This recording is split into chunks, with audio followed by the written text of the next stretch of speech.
जय जगदंब नमो आदेश. मी प्राध्यापक मुकुंदनाथ आंधळे सर आपल्या ह्या व्हिडिओमध्ये सहर्ष स्वागत करत आहे.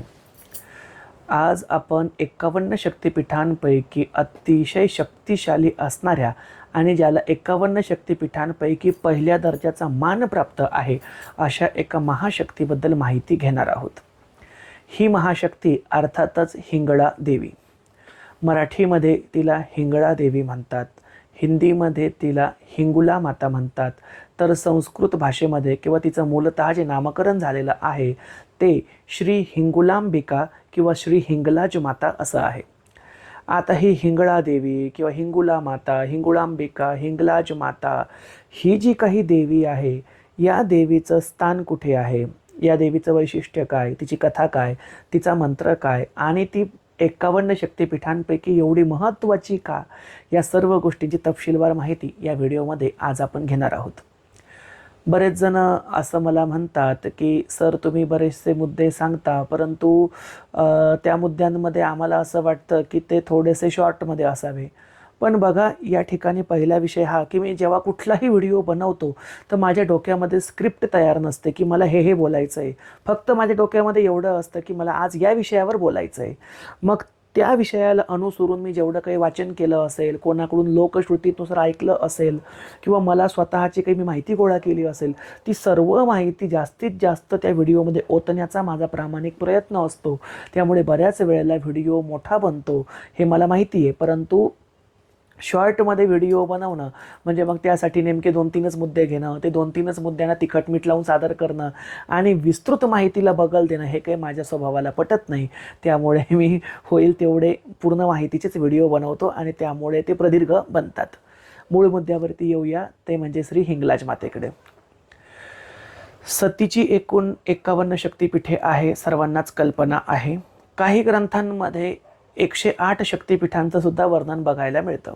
मग प्रामुख्याने 51 शक्तिपीठे, उपशक्तिपीठं एकूण धरून 108. तर अशा सर्व शक्तिपीठांमध्ये सर्वात प्रथम शक्तिपीठ जे असेल ते म्हणजे श्री हिंगलाज माता. सध्या वर्तमान काळामध्ये हिंगलाज मातेचं हे शक्तिपीठ पाकिस्तानमध्ये स्थित आहे. पाकिस्तान अर्थातच यवन देश आहे, त्या ठिकाणी मुस्लिम हा राष्ट्रीय धर्म आहे, परंतु तरीसुद्धा हिंदूंचं अतिशय पवित्र मानण्यात येणारं हे स्थान आज पाकिस्तानमध्ये कुठेतरी हरवून बसलं आहे. त्यामुळेच हिंगलाज मातेचं दर्शन आज सुलभ राहिलेलं नाही. पासपोर्टचा व्हिजा मिळत नाही, व्हिजा मिळवण्याचा प्रयत्न केला तर जीविताच्या सुरक्षिततेचा प्रश्न वेगळा निर्माण होतो. सध्या भारत पाकिस्तानचे जे संबंध दुरावलेले आहेत त्याचाही परिणाम होऊ शकतो. हल्ली तर तिकडे जाण्याची परवानगीसुद्धा मिळत नाही. तुम्ही म्हणाल की हे सर्व तुम्हाला कसं ठाऊक, तर गेल्या 3 वर्षापासून आम्ही स्वतः हिंगलाज मातेच्या दर्शनाला जाण्यासाठी प्रयत्नशील आहोत, परंतु या सर्व तांत्रिक बाबींमुळे आणि दोनही देशांची परिस्थिती आपापसामध्ये बिघडल्यामुळे परवानगी मिळत नाही. असो, आता पाकिस्तानमध्ये बलुचिस्तान नावाचा विशिष्ट प्रांत आहे. बलुचिस्तानमध्ये श्री हिंगलाज मातेचं हे शक्तिपीठ आहे. आता या शक्तिपीठाची निर्मिती कशी झाली तर आपण त्या निर्मितीकडे जाऊया. बघा, भगवान शंकराचा शब्द डावलून सती अर्थातच भगवान शंकराची प्रथम पत्नी ही दक्ष प्रजापतीच्या यज्ञामध्ये गेली. ही कथा सर्वांना माहिती आहे. दक्ष प्रजापती हा सतीचा पिता आणि शंकराचा सासरा. आता सासऱ्याने जावयाला यज्ञकुंडामध्ये आमंत्रित केलं नाही याचा राग जावयाच्या मनामध्ये होताच, म्हणजे भगवान शंकराच्या मनामध्ये होताच, शिवाच्या मनामध्ये होताच. परंतु शिवाची आज्ञा डावलून सती स्वतःच्या पित्याला उत्तर मागण्यासाठी गेली की माझ्या नवऱ्याचा तुम्ही अपमान का केलात, माझ्या नवऱ्याला तुम्ही यज्ञामध्ये का बोलावलं नाही, आणि हा जाब विचारायला गेली असता पिता आणि पुत्रीमध्ये त्या ठिकाणी चकमक झाली, शाब्दिक बोलचाल झाली, त्याचं वादविवादामध्ये रूपांतरण झालं आणि स्वतःच्या पतीच्या अपमानाचा बदला घेण्यासाठी सतीने यज्ञकुंडामध्ये उडी घेतली. पित्याच्या यज्ञकुंडामध्ये उडी घेऊन सती त्या ठिकाणी दग्ध झाली, अर्थातच ती जळाली. सतीचा देह जळालेला असताना त्या देहाला कलेवर असं म्हणतात, निष्प्राण देहाला कलेवर म्हणतात. तर सतीचं निष्प्राण कलेवर स्वतःच्या खांद्यावरती घेऊन भगवान शंकर तांडव करत संपूर्ण त्रिभुवनामध्ये फेऱ्या मारू लागले आणि त्याच वेळेला भगवान विष्णूने स्वतःच्या सुदर्शन चक्राने सतीच्या देहाचे तुकडे केले आणि हे तुकडे भूमीवरती ज्या ज्या ठिकाणी पडले आणि स्थापित झाले तिथे तिथे शक्तिपीठे निर्माती झाली. तर सर्वात प्रथम जो अवयव पडला तो अवयव पडला हिंगलाज मातेच्या स्थानामध्ये आणि तो अवयव होता ब्रह्मरंध्र. ब्रह्मरंध्र अर्थातच आपल्या डोक्याची ही टाळू.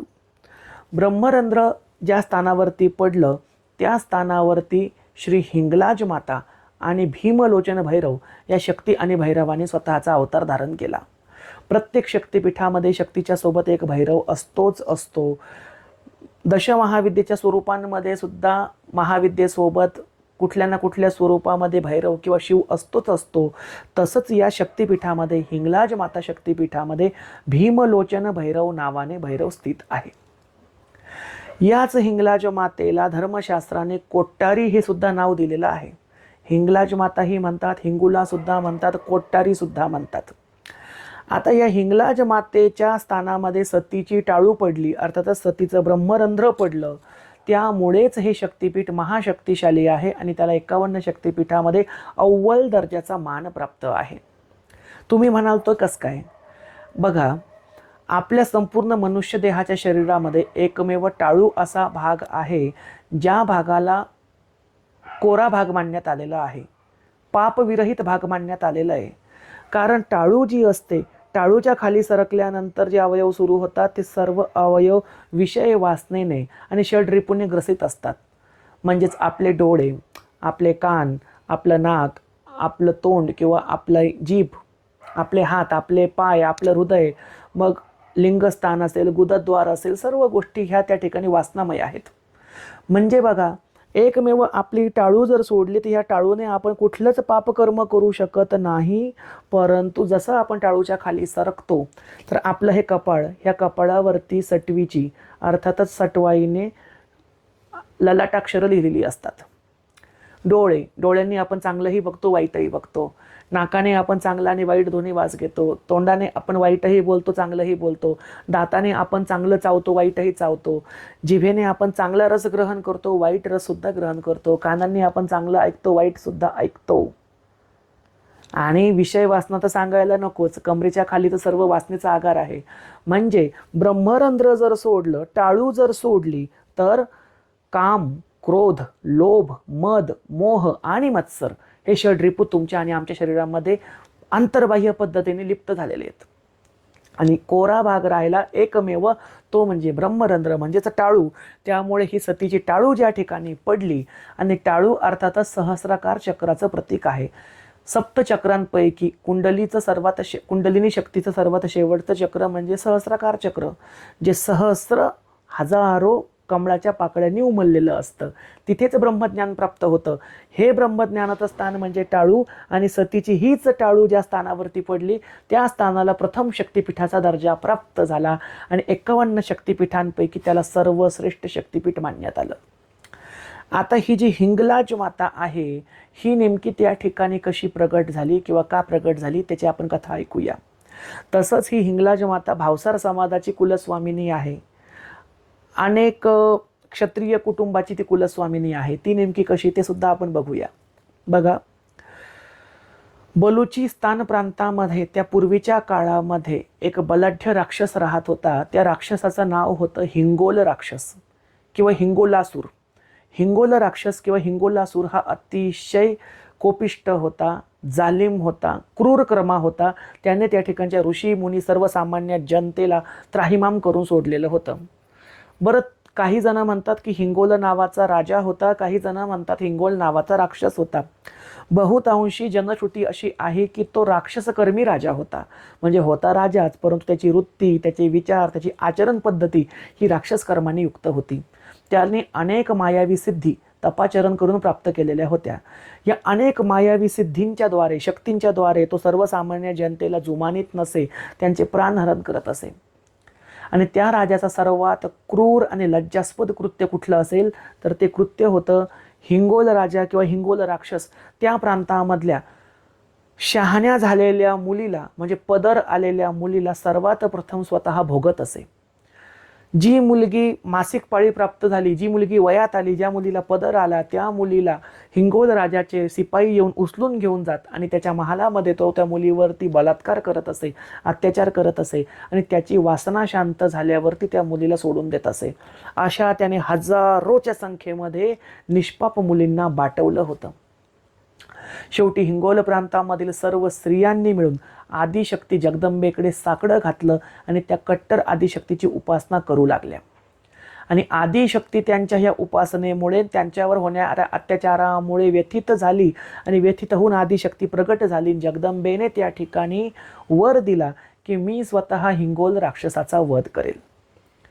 मग पुढे ह्या जगदंबेने काय केलं, नितांत सुंदर अशा युवतीचं रूप घेतलं आणि युवतीचं रूप घेऊन ती हिंगोल प्रदेशामध्ये हिंगोली नदीच्या तीरावरती विहार करू लागली. सैनिकांनी बघितलं की अतिशय सुंदर युवती हिंगोल नदीमध्ये विहार करत आहे. हिंगोल राजाच्या राज्यामधल्या नदीला सुद्धा हिंगोल नदीचं नाव होतं. नदीमध्ये विहार करणाऱ्या युवतीची चर्चा हिंगोल राजाच्या अर्थातच राक्षसाच्या कानावरती गेली आणि तो त्या युवतीला बघण्यासाठी आला. बघतो तर काय, नितांत सुंदर अशी चंद्र यवना आंघोळ करत आहे. हिंगोल राजा त्या देवीच्या मागे मागे गेला. तिला म्हटलं, सुंदरी थांब, माझ्यासोबत थांब, मला तुझ्याशी ओळख करायची आहे, मी तुला माझी राणी बनवतो, मी तुला संग देतो, माझ्यासाठी थांब. परंतु एकही शब्द न बोलता स्वच्छंदीपणे हसत बागडत आणि मंद स्मित करत ती नवयुवती राजाला भुलवत भुलवत तिच्या पाठीमागे नेऊ लागली. आता इथे तुम्हाला एक गोष्ट सांगायची मगाची राहून गेली की हा जो हिंगोल राजा होता किंवा हिंगोल राक्षस होता, याने भयंकर तप करून ब्रह्मदेवाकडून वर प्राप्त केला होता. तो वर असा की ज्या ठिकाणी संपूर्ण अंधार असेल अशा स्थानावरती मला मृत्यू यावा, उजेडामध्ये मला मृत्यू येऊ नये. वरदान बघा, संपूर्ण उजेडामध्ये मला मृत्यू येऊ नये, तर कुट्ट काळोख आहे अशा स्थानावरती मला मृत्यू यावा. आणि ब्रह्मदेवाने त्याला ते वरदान दिलं होतं. तुम्ही म्हणाल की हा वर असा कसा, समजला नाही, एवढा सोपा वर. पण सोपा नव्हे. आपण त्या काळामधली क्षत्रियांची जर परिस्थिती बघितली तर त्या काळामध्ये देव, सूर, मुनी, यक्ष, गंधर्व, अप्सरा इत्यादी सर्व ज्या काही योनी होत्या किंवा आपले मृत्यू लोकांमधील राजे रजवाडे, या सर्व लोकांचा एक प्रमुख नियम होता. तो नियम असा की सूर्य उगवल्यापासून सूर्यास्त होईपर्यंतच युद्ध करायचं, अंधार पडल्यावर युद्ध करायची परवानगी नसायची. आणि नेमकं याला माहिती होतं हिंगोल राक्षसाला की कुठलाही देव, कुठलाही राक्षस, कुठलाही राजा रात्रीचा माझ्यासोबत युद्ध करू शकत नाही आणि दिवसा जर युद्ध केलं तर मला वरदान आहे की दिवसा मला मृत्यू येणार नाही, त्यामुळे माझा वधच होऊ शकत नाही. अशा पद्धतीने युक्ती करून त्याने ब्रह्मदेवाकडून वरदान घेतलेलं होतं. अशाच पद्धतीची युक्ती हिरण्यकश्यपू राक्षसाने सुद्धा केलेली होती.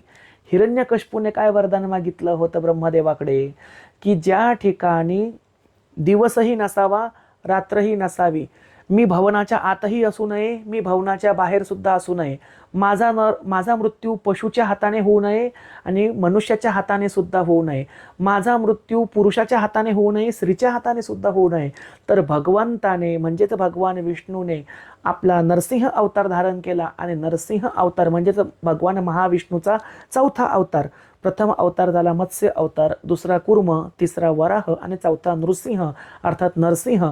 नरसिंह अवतारामध्ये भगवान विष्णूने जेव्हा हिरण्यकश्यपूचा वध केला तेव्हा ना दिवस होती ना रात्र होती, संधी प्रकाश तो वेळ होता. म्हणजे ना धड दिवस ना धड रात्र. वध करताना तो दरवाजाच्या चौकटीमध्ये बसून केला, म्हणजे ना भवनाच्या आतमध्ये ना भवनाच्या बाहेर. ना हिरण्यकश्यपूचा वर होता ना की स्त्री पण नको आणि पुरुष पण नको, तर त्या ठिकाणी भगवान नरसिंह ना स्त्री होते ना पुरुष होते, ते त्या ठिकाणी नरसिंह होते. नर पण होता, सिंह पण होता. त्याचा वर होता की पशुही नको, मनुष्यही नको. तर नरसिंह भगवान अर्धे पुरुष होते, म्हणजे अर्धे नर होते आणि अर्धे पशु होते. म्हणजे ज्या जे तेवढे त्यांनी वर मागितले होते प्रत्येक वराची काट भगवान विष्णूने केली आणि युक्तीने त्याचा वध केला. तसंच या ठिकाणी जगदंबेला करावं लागलं की या राक्षसाला वरदान आहे, हिंगोल राक्षसाला, की मला कुट्ट काळोखाच्या ठिकाणी मरण आलं तर चालेल, पण जिथे सूर्याचा प्रकाश आहे तिथे मला मरण येऊ नये. आणि जगदंबेने तो डाव बरोबर साधला. स्वतःच्या पाठीमागे जगदंबा नवयुवतीच्या रूपामध्ये हिंगोल राजाला किंवा राक्षसाला घेऊन निबिड अरण्यामध्ये हिंगोल देशाच्याच एका गुहेमध्ये गेली, ज्या गुहेच्या आतमध्ये सूर्याचा प्रकाश पोहोचूच शकत नव्हता. संपूर्ण कुट्ट काळोख होता आणि त्या काळोखामध्ये जाऊन एका शिळेवरती ती नवयुवती उभी राहिली आणि जेव्हा राजाने जाऊन तिचा पदर पकडण्याचा प्रयत्न केला तेव्हा तिने भयंकर महाकाली स्वरूप प्रकट केलं. ते स्वरूप बघून राजा थोडासा घाबरला.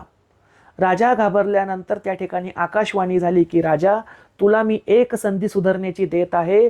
तू अजूनही महिलांची अब्रू लुटणं सोडून दे. तुझ्या राज्यातील सर्व जनतेला तू प्रजेप्रमाणे सांभाळ, त्यांच्यावरती गुलामी करू नकोस. आणि अशा पद्धतीनुसार मी तुला ताकीद देते आहे. पण राजाने ही आकाशवाणी हसण्यावर धुडकावून लावली, कारण त्याच्यावरती तर विषय वासना स्वार झालेली होती. हिंगोल राजा अजून त्या देवीच्या नवयुवतीच्या मागे मागे चाललेला आहे.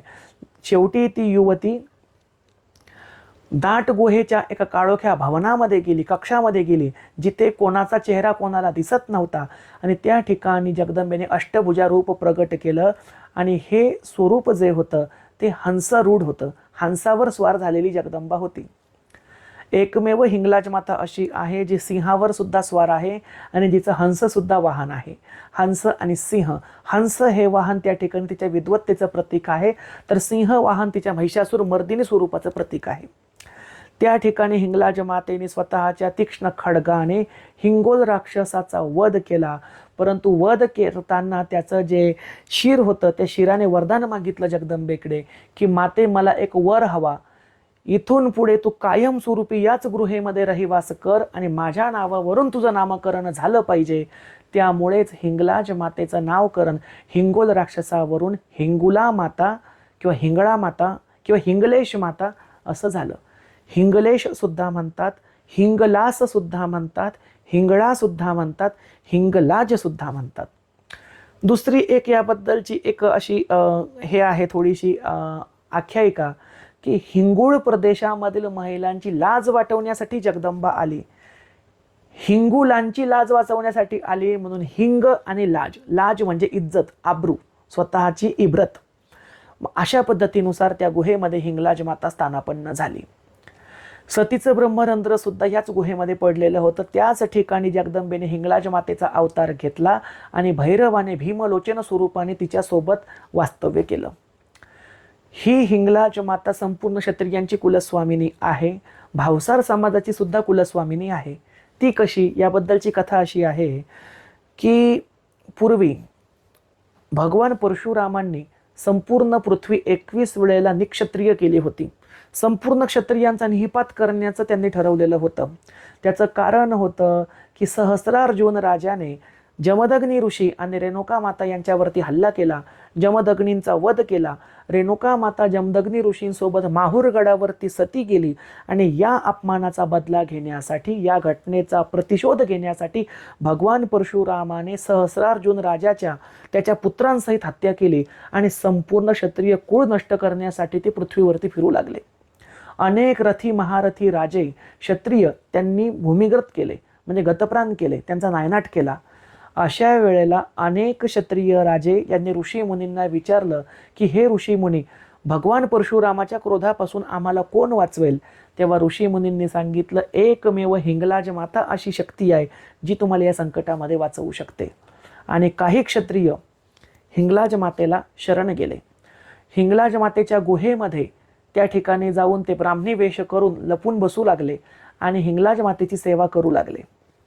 परशुराम भगवानांना ही गोष्ट अंतर्ज्ञानाने कळाली की हिंगलाज मातेच्या गुफेमध्ये काही क्षत्रिय लपलेले आहेत. आपला परशु घेऊन परशुराम थेट हिंगलाज मातेच्या गुफेमध्ये गेले आणि त्यांनी गुहेमध्ये प्रवेश करून क्षत्रियांना युद्धाचं आव्हान दिलं आणि त्यांचा नायनाट करण्यासाठी ते परशु घेऊन सरसावले. त्याच वेळेला जगदंबा हिंगलाज माता त्या ठिकाणी प्रसन्न झाली, प्रगट झाली आणि प्रगट झालेल्या हिंगलाज मातेने सर्व क्षत्रियांना स्वतःच्या पाठीमागे लपवलं आणि भगवान परशुरामांना आठवण करून दिली की अरे तुझी आई रेणुका माता ही सुद्धा आदिशक्तीच आहे आणि मी स्वतः आदिशक्तीच आहे. मुळामध्ये तुझी आई रेणुका आणि मी वाटलेली नाही. आणि हिंगलाज मातेच्या रूपामध्ये हिंगलाज मातेने रेणुकेचं रूप प्रगट करून भगवान परशुरामांना दाखवलं. हिंगलाज मातेच्या रूपामध्ये रेणुका मातेचा चेहरा बघून परशुराम गुडघ्यावर शरण आले.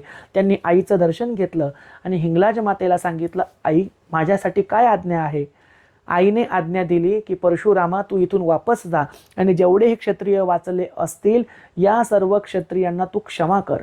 हिंगलाज मातेच्या आदेशावरून परशुराम भगवानांनी क्षत्रियांना क्षमा केली आणि हिंगलाज मातेचं दर्शन घेऊन ते परतीच्या प्रवासाला लागले. यानंतर हिंगलाज मातेचे उपकार झाले म्हणून तिला आपली कुलस्वामिनी म्हणून क्षत्रिय समाजाने स्वीकारलं. आणि त्या काळचे क्षत्रिय 2 राजे होते, ज्या राजांचं नाव होतं, 2 बंधू होते ते भावसिंग आणि सारसिंग. भावसिंग आणि सारसिंग या 2 भावांनी हिंगलाज मातेची स्थापना त्यांच्या राजभवनामध्ये केली, तिचं मंदिर बांधलं आणि त्यानंतर संपूर्ण क्षत्रियांची ती कुलस्वामिनी झाली. आणि भावसिंग आणि सारसिंग ह्या 2 समाजांच्या नावावरून देवीचं नाव पडलं भावसार समाज. भावसिंग मधला भाव आणि सारसिंग मधला सार दोन्ही मिळून शब्द तयार झाला भावसार. अशी ही भावसार समाजाची कुलस्वामिनी असणारी श्री हिंगलाज माता. आता या हिंगलाज मातेचा जे स्थान आहे ते पाकिस्तानमध्ये गेल्यामुळे हिंगलाज मातेचा जर कुलाचार करायचा असेल म्हणजे हिंगलाज मातेला दरवर्षी साडी, चोळी, ओटी, नैवेद्य द्यायचा असेल तर तो कसा द्यावा. तर बघा भावसार समाजाने हिंगलाज मातेची अनेक मंदिरं बांधलेली आहेतच, तिथे देऊ शकता. किंवा माहूरगडच्या रेणुका मातेला जर हिंगलाज मातेचं स्वरूप मानून तिची पूजा केली तरी सुद्धा चालतं. ही माहिती मी स्वतः भावसार समाजाच्या भाट व्यक्तींना विचारून या ठिकाणी प्रकाशित करत आहे. मला स्वतः भावसार समाजातील भाट व्यक्तींनी सांगितलं की हिंगलाज मातेचा पूर्ण कुळाचार माहूरगडच्या रेणुका मातेवर केला तरी सुद्धा चालतो. त्याचं कारण कदाचित हेच असावं की रेणुका मातेचा पुत्र परशुराम याने हिंगलाज मातेच्या आज्ञेमुळे क्षत्रियांना जीवनदान दिलं, त्यामुळे परशुरामाची आई रेणुका माता हिच्या स्वरूपामध्ये हिंगलाज मातेची पूजा बांधली तरी सुद्धा चालते. आता या हिंगलाज मातेची जे काही स्वरूप आहेत ती कुठली आहेत तर आपल्या महाराष्ट्रामधील 3.5 शक्तिपीठांपैकी एक असणारं अर्धशक्तिपीठ अर्थातच नाशिक जिल्ह्यामधील वणी गडावरची सप्तशृंगी माता ही सुद्धा हिंगलाज मातेचाच एक स्वरूप किंवा अवतार मानली जाते. हे मी या ठिकाणी जाणीवपूर्वक बोलत आहे. सप्तशृंगी माता या स्थानामध्येच हिंगलाज मातेची सुद्धा शक्ती आहे याचे दाखले सुद्धा आपल्याला ग्रंथांमध्ये मिळतात. वेळ प्रसंग आल्यास मी ते ग्रंथांमधून दाखवेल सुद्धा, परंतु या ठिकाणी यासाठी दाखवत नाही आहे की मी बऱ्याचशा गोष्टी ज्ञान वाढवण्यासाठी सांगत जातो, गुप्त गोष्टी उकालत जातो. जसं ही गोष्ट या ठिकाणी मी सांगितली की सप्तशृंगी माता आणि हिंगलाज माता दोघींचं स्वरूप एक आहे. कारण सप्तशृंगी ही अर्धशक्तिपीठ आहे. अर्धशक्तिपीठामध्ये प्रणवातील म्हणजे ओंकारामधील 3.5 मात्रांमधील अर्ध मात्रेचा अनुस्वार स्थिरावला आहे आणि अनुस्वाराची जी खालची कोर आहे ही कोर एका वेगळ्या शक्तिपीठामध्ये आहे आणि संपूर्ण शक्ती ही वेगळ्या शक्तिपीठामध्ये आहे. म्हणजेच हिंगलाज माता, सप्तशृंगी माता आणि अजून एक देवी आहे जिचं नाव मी या ठिकाणी गुप्त ठेवतो आहे, ती देवी. अशा 3 देव्या जर एकत्र आल्या तर एक आदिशक्ती पूर्ण रूपाने घडते. त्यामुळे हिंगलाज माता आणि सप्तशृंगी माता ह्या साधर्म्य आहेत की दोन्ही एकच आहे की दोन्हीमध्ये शक्ती समसमान आहे. त्यामुळे आपण सप्तशृंग गडावरती सुद्धा हिंगलाज मातेचा मानपान करू शकतो. म्हणजे सप्तशृंगीचा अभिषेक घालून सप्तशृंगीला जर साडी, चोळी, ओटी अर्पण केली आणि हिंगलाज मातेच्या नावाने केली तर ती हिंगलाज मातेला पोहोचते. आणि हिंगलाज मातेला जर सप्तशृंगीचं स्वरूप मानून तिला साडी, चोळी, ओटी अर्पण केली किंवा कुलाचार केला तर तो वणीच्या सप्तशृंगीला पोहोचतो. हे या 2 शक्तिपीठांमधलं एक कनेक्शन आहे. आता या हिंगलाज मातेचा आपण या ठिकाणी मंत्र घेऊया. मंत्र आहे ओम हिंगुले परम हिंगुले अमृतरूपिणी तनु शक्ती मनः शिवे श्री हिंगुलाये नमः स्वाहा. ओम हिंगुले परम हिंगुले अमृतरूपिणी तनु शक्ती मनः शिवे श्री हिंगुलाये नमः स्वाहा. ओम हिंगुले परम हिंगुले अमृतरूपिणी तनु शक्ती मनः शिवे श्री हिंगुलाये नमः स्वाहा. किंवा तुम्ही ओम श्री हिंगुला देवे नमः, ओम श्री हिंगुला देवे नमः असा नामजपसुद्धा करू शकता. या हिंगलाज मातेची ज्ञानमाळ होते का? तर हो, होते. मी स्वतः भावसार समाजातील 5 व्यक्तींची हिंगलाज मातेची ज्ञानमाळ करून दिलेली आहे. हिंगलाज मातेची ज्ञानमाळ होते, परंतु तिला त्या ठिकाणी कवड्यांची माळ व्यतिरिक्त अजून एक वेगळी गुप्त माळ सुद्धा लागते. पण ती माळ कशाची असते हे मी या ठिकाणी गुप्त ठेवतो आहे, कारण काही गोष्टी पोटाशी ठेवाव्या लागतात. अशा पद्धतीनुसार 51 शक्तिपीठापैकी प्रथम शक्तिपीठाचा अव्वल दर्जाचा मान प्राप्त असणारं सतीचं ब्रह्मरंध्र जिथं स्थिरावलेलं आहे, अर्थातच सती मातेची सहस्राकार शक्ती जिथे स्थिरावलेली आहे, असं हे महाशक्तिपीठ. या ठिकाणी श्री हिंगलाज माता ही पिंडी स्वरूपामध्ये आहे. म्हणजे जसं वैष्णव देवीची पिंड आहे, तशीच या ठिकाणी हिंगलाज मातेची आपल्याला पिंड बघायला मिळते. एकूण 2 पिंडी आहे. पहिली पिंड ही त्या ठिकाणी योगिनी स्वरूपाची आहे, अर्थातच हिंगलाज मातेची सेविका योगिनी ही त्या ठिकाणी स्थिरावलेली आहे. आणि दुसरी पिंड ही हिंगलाज मातेची आहे. भीमलोचन भैरव हा या ठिकाणी शिवलिंग स्वरूपामध्ये गुप्त आहे. तर या ठिकाणीच हिंगोला नावाची नदी सुद्धा वाहते. याच हिंगलाज मातेला ज्वालामुखी सुद्धा म्हणतात बरं का. कांगडा स्थित ज्वालादेवी सुद्धा हिंगलाज मातेचंच एक स्वरूप आहे. म्हणजे कांगड्यामध्ये जे ज्वालादेवी आहे किंवा ज्वालामाता आहे, ज्वालामातेमध्ये 9 ज्योती जमिनीच्या भूगर्भातून वर आलेल्या आहे, ज्या दिवस रात्र अहोरात्र पद्धतीने अग्निस्वरूपाने ज्वलंत असतात, जळत असतात, प्रज्वलित असतात. त्या 9 ज्योतीपैकी एक ज्योत हिंगलाज मातेची सुद्धा आहे. जर तुम्ही कांगडा येथील ज्वालामातेला गेला असाल तर तिथे तुम्हाला हिंगलाज मातेची ज्योत दिसेल. भारत पाकिस्तान सीमेवरती असणारं श्री तनोटराय माता मंदिर हे सुद्धा हिंगलाज मातेचाच अवतार आहे. तनोटराय देवी हिने भारत पाकिस्तान युद्धाच्या वेळेला पाकिस्तानी सैन्याचे सर्व बॉम्ब जे त्यांनी भारतावर सोडले होते ते सर्व निष्क्रिय केले होते. एकही बॉम्ब आपल्या सैन्यदळावरती सुटला नव्हता. यामुळे भारतीय सैन्यदलाच्या मनामध्ये तनोटराय मातेबद्दल नितांत प्रेम आणि श्रद्धा आहे आणि तेथील जवळच्या बॉर्डरवरील सेवक नेहमी तनोटराय मातेची सेवा करतात. ही तनोटराय माता सुद्धा हिंगलाज मातेचं रूप आहे. राजस्थानमधील श्री कर्णी माता जिच्याच नावाने कर्णी सेना सुद्धा कार्यान्वित आहे, कर्णी माता सुद्धा हिंगलाज मातेचंच एक रूप आहे. अशा पद्धतीनुसार या हिंगलाज मातेचे अनन्यसाधारण असे अवतार आहेत. जसं की आपल्या मुंबईमध्ये सुद्धा त्या ठिकाणी कोळीवाड्यामध्ये हिंगळा माता म्हणून स्थापना असते. त्यांचा नवरात्रीमध्ये मोठा होम हवन विधी होतो. ही हिंगळा माता अनेक बंजारा समाजांची सुद्धा कुलस्वामिनी आहे, कोळी समाजाची सुद्धा कुलस्वामिनी आहे. आणि माझ्यासारखे काही निस्सीम भक्त जे आहेत, आमची कुलस्वामिनी नसताना सुद्धा आम्ही हिंगलाज मातेची साधना केलेली आहे. आणि मला श्री हिंगलाज मातेचं बीज आणि गुरुमंत्र किंवा कानमंत्र हा श्री पलभट बुवा महाराज जे 350 वर्षापूर्वी समाधीस्थ झालेले आहे, त्यांनी समाधीमधून दिलेला आहे. हे मी माझं परम भाग्य समजतो. आजही तो मंत्र ते बीज माझ्याजवळ संग्रहित आहे, पण ते या ठिकाणी मी सार्वजनिक करणार नाही. आणि हो, आता मी व्हिडिओ थांबवणार होतो, पण एक फार महत्त्वाची गोष्ट या ठिकाणी मला आठवली बघा. आपल्या नवनाथांपैकी 9ही नाथांनी सप्तशृंगगडानंतर दुसऱ्या स्थानावरती जाऊन हिंगलाज मातेचं दर्शन घेतलेलं आहे. प्रथम दर्शन सप्तशृंगीचं, दुसरं दर्शन हिंगलाज मातेचं. नवनाथ भक्तिसार अध्याय 2मध्ये आपल्याला आढळतं की मच्छिंद्रनाथांनी सप्तशृंगी मातेचं दर्शन घेतलं. आणि अध्याय 3मध्ये आपल्याला आढळतं की मच्छिंद्रनाथांनी हिंगलाज मातेचं दर्शन घेतलं. अर्थात कारणही तेच आहे. सप्तशृंगी आणि हिंगलाज माता ह्या प्रगट स्वरूपाने जरी भिन्न असल्या तरी त्या शक्ती स्वरूपाने एक आहेत. आणि हिंगलाज मातेच्या अष्टभैरवांसोबत मच्छिंद्रनाथांचं घनघोर युद्ध झालं. हिंगलाज मातेच्या सेवेमध्ये अष्टही भैरव अहोरात्र तेवत असतात आणि हे अष्टभैरव त्या ठिकाणी पाप पुण्याचा झाडा घेतल्याशिवाय पूर्वीच्या काळी भक्तांना मंदिरामध्ये प्रवेश देत नव्हते. आणि ही कथा सर्व आपल्याला नवनाथ भक्तिसारमध्ये बघायला मिळते. याच हिंगलाज मातेचे जे काही साधक होते ते अनेक मोठमोठे अघोरी आणि तांत्रिक सुद्धा होते. हिंगलाज माता मुळामध्ये ही एक अघोऱ्यांची आणि तांत्रिकांची प्रमुख देवी आहे. अघोरेश्वर म्हणून प्रसिद्ध असणारे किंवा अघोऱ्यांचा आपण आदिगुरु ज्यांना म्हणू असा मान प्राप्त असणारे श्री किनाराम अघोरी यांनी सुद्धा त्या ठिकाणी बलुचिस्तानमध्ये जाऊन हिंगलाज मातेची अखंड आणि कडक सेवा केली होती, तपसाधना केली होती. आणि त्यांच्यावरती प्रसन्न होऊन हिंगलाज मातेने त्यांना वरदान दिलं होतं, अनेक सिद्धी दिल्या होत्या. आणि हिंगलाज मातेने त्यांना सांगितलं होतं की तू या ठिकाणावरून मला शक्ती स्वरूपामध्ये न नेता ज्योती स्वरूपामध्ये नेऊन काशीच्या क्रिमकुंडामध्ये स्थित कर. अर्थातच बनारसची जी काशी आहे, काशी मठात अर्थातच वाराणसी, तर वाराणसीच्या काशीच्या क्रीमकुंड म्हणून जे अघोऱ्यांचा कुंड म्हणून प्रसिद्ध आहे, त्या क्रीमकुंडामध्ये किनाराम अघोरी यांनी हिंगलाज मातेची स्थापना केलेली आहे. आणि या क्रीमकुंडामध्ये हिंगलाज मातेने गुप्त स्वरूपाने स्थान ग्रहण केलेलं असून याच मठामध्ये रेणुका मातेची सुद्धा स्थापना झालेली आहे. अशा पद्धतीनुसार या हिंगलाज मातेचं अनन्यसाधारण महत्त्व आहे. या हिंगलाज मातेच्या सेवेमध्ये 52 वीर सुद्धा असतात बरं का. तांत्रिक देवता आहे, अष्टभैरव आहेत, 64 योगिनी आहेत, 52 वीर आहे.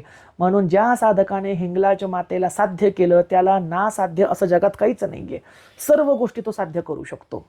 परंतु विषय तोच, हिंगलाज माता ही सत्याची देवी आहे. तिला खोटं बोलणारा व्यक्ती चालत नाही, खोटं आचरण करणारा व्यक्ती चालत नाही.